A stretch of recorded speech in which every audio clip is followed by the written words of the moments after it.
Motivation is kind of a strange word because it doesn't really mean what we think it means. We think it means that we're fired up to do something.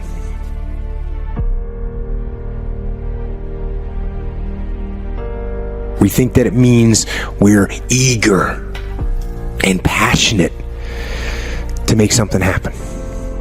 And we think that somehow we should just be able to turn on that eagerness and turn on that passion. But we can't. You just can't turn on passion. You can't just turn on the desire to execute a task. It just doesn't work that way. And honestly, that isn't even what motivate means. Motivate doesn't mean to yell and scream and encourage. No. To motivate actually means to provide a motive, a reason why.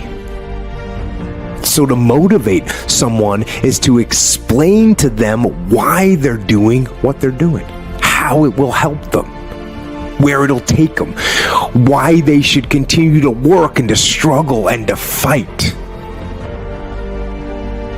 And when you need motivation yourself, don't look for someone to scream and yell. Don't look for someone else to give you motivation.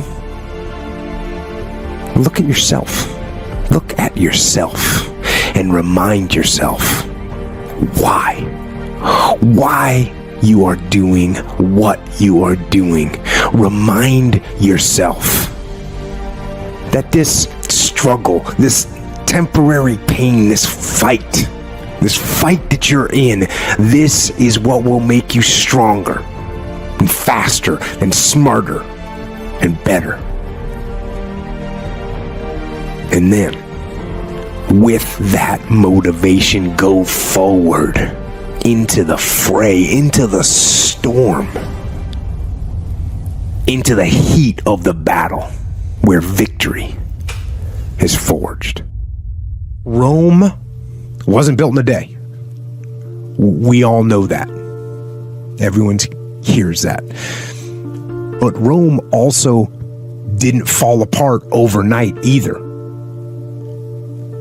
It took hundreds of years for Rome to reach its peak, but it also took time, hundreds of years, for Rome to decay and fall apart. And that is representative of life, because you don't achieve worthwhile goals quickly or easily. They take time. They take struggle. They take relentless pursuit day in and day out. That's what it takes. But also, things don't usually fall apart quickly either. At least at first, it's a slow process. A little slip here, a little setback over there, a little wearing down of discipline and will over time. That's the thing. Success and failure are generally slow processes. Either slowly building things up or gradually tearing them down. And that's why I say you've got to pay attention. You have to watch. You have to watch every single second. Because those seconds, they turn into minutes. And minutes turn into hours, and hours turn into days, and days turn into years.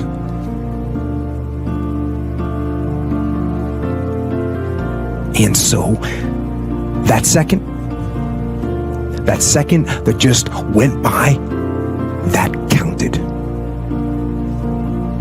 And so did that second.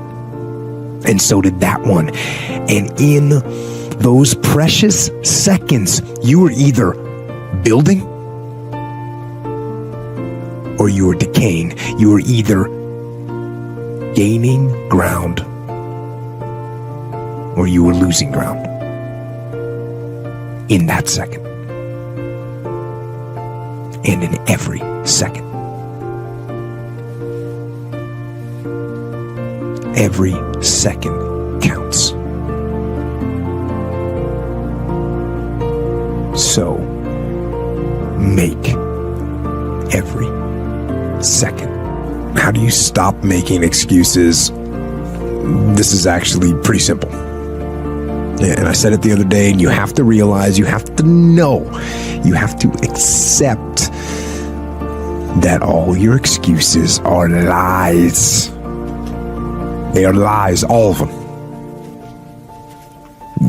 Think about the things that you tell yourself, the lies you use to rationalize taking the easy road.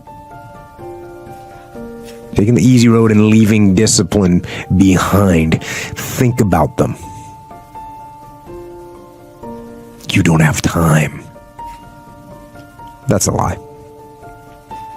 You don't have support. That's a lie. You don't have the equipment or the gear. Lies. You don't know the best way. Who cares? That's a lie. Or you're too old or you're too young. Of course you're too old or too young. Lie. And there's you're too busy. Sure you are. That's a lie. And you're too tired or you're too sore or you're just plain not feeling it. Lies, lies, lies. And the list goes on and on and on. And it doesn't stop if you don't make it stop. So recognize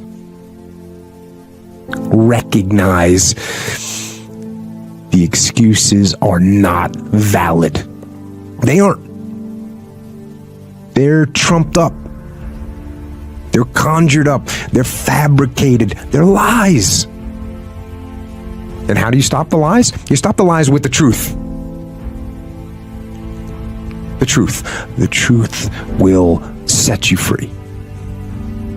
The truth will stand, and the truth will deliver you from procrastination and laziness and the downward spiral that comes with a lack of discipline.